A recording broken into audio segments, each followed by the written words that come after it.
Hey people, what's up? Today we're going to cook up some Bryson Tiller type, super smooth R&B TrapSoul vibes.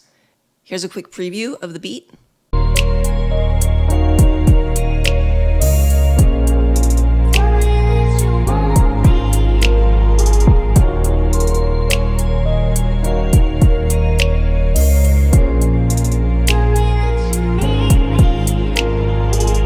As always, if you enjoy this content, please remember to like, drop me a comment, share this video.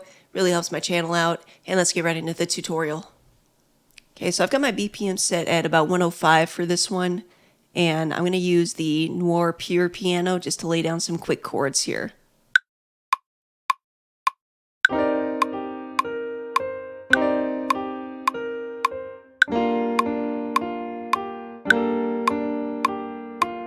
So I'm in the G sharp minor scale, and I just laid down two chords here, a C sharp minor ninth and a G sharp minor ninth, and I just kind of arpeggiated them out a little bit. I quantized them a little bit so they're not quite on the grid, and then I grabbed all these bottom notes and drug them down an octave to make them seem a little fuller. And I've dropped this MIDI effect on here for the velocity just to make it so none of my hits are too harsh. So I'm adding an EQ just to cut out all those lows that we don't need and some of those highs.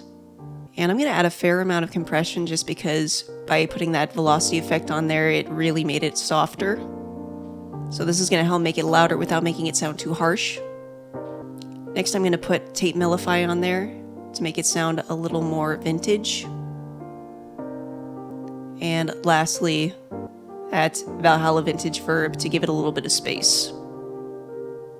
So next I want to layer these chords with some strings, so I'm going to go ahead and hold Control and drag this down to the next MIDI track, and I'm just going to use the session strings from Native Instruments for this one. So basically I just removed all of the passing notes to make these just sustained chords, and then I spread the chords out a little bit so it's more like an actual string ensemble playing them.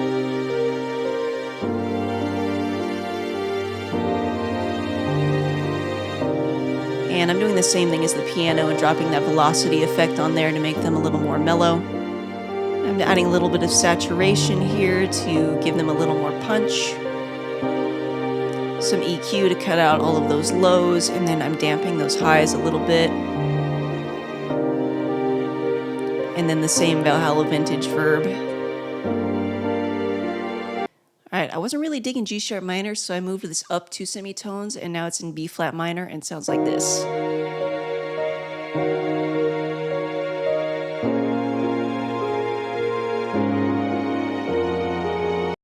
I just grabbed a sub bass from Analog Lab and followed along with those chords.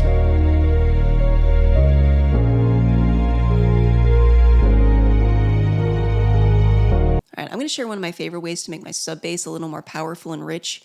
I like to use Ableton's glue compressor, and I use just a little bit of compression here to help the notes sustain, but the real magic is this soft clip button here. Once you press that, crank this makeup gain until that light starts to go off, and that means it's soft clipping it, adding a little bit of saturation and warmth.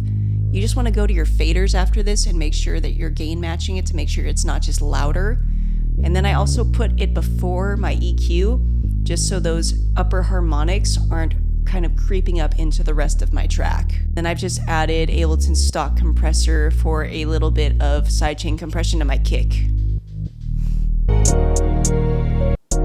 So I'm keeping these hi-hats really simple with a lot of space in between them, because that's where a lot of this bounce is going to come from, is just letting it breathe a little bit.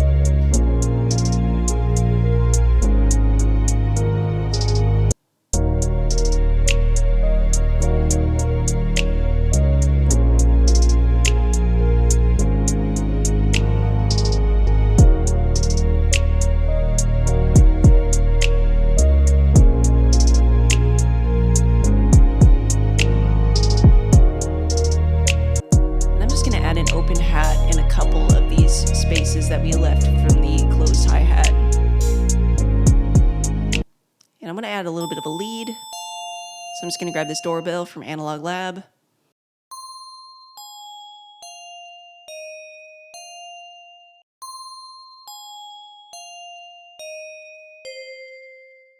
And so I've got some EQ on it to cut out most of those highs. Using Mellify to give it a little bit of wobble. That's a little too much. Let's turn that down. Adding some compression to make it a little bit louder. Pancake to give it some panning. And that Valhalla vintage verb, no pre-delay, just to kind of push it back in the mix. All right, last thing I want to do before I start arranging is grab a vocal from Arcade. Tell me that you want me. Tell me that you need me now. So I went ahead and added some EQ to this. Tell me that you want me. That vintage verb. Tell me that you want me. And then I've dropped Ableton's echo effect on here. I changed it to quarter notes. And the feedback up to 60%. Ping pong. And then I have this dry wet knob automated, so it's only catching the very end of the phrase.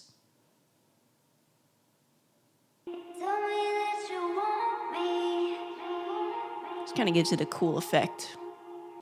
Okay, so I started arranging this, and the last thing I want to do here is kind of add a reverse like effect into the main drop. So I'm going to take this, just the intro piano here, and I'm going to take this MIDI clip and reverse it. So I'm going to Control A to select everything, and then this little marker will pop up, and you can slide this like this, and I'm just going to drag the other one over it. So now our MIDI is completely reversed.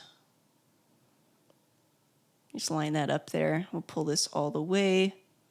So now our MIDI is backwards.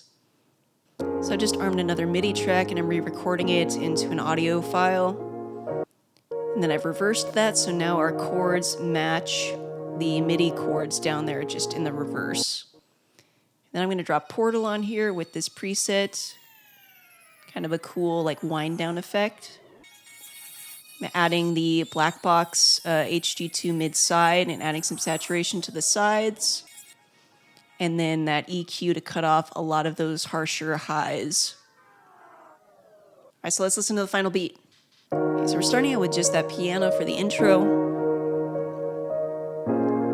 And I actually have it automated so the volume starts to drop so that reverse portal thing we made can be heard.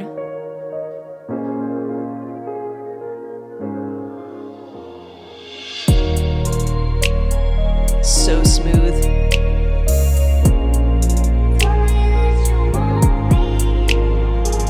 I love that echo effect on the vocals too.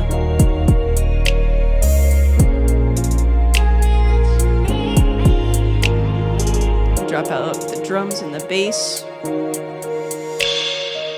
Nice super reverby percussion there. Bring the sub bass back in.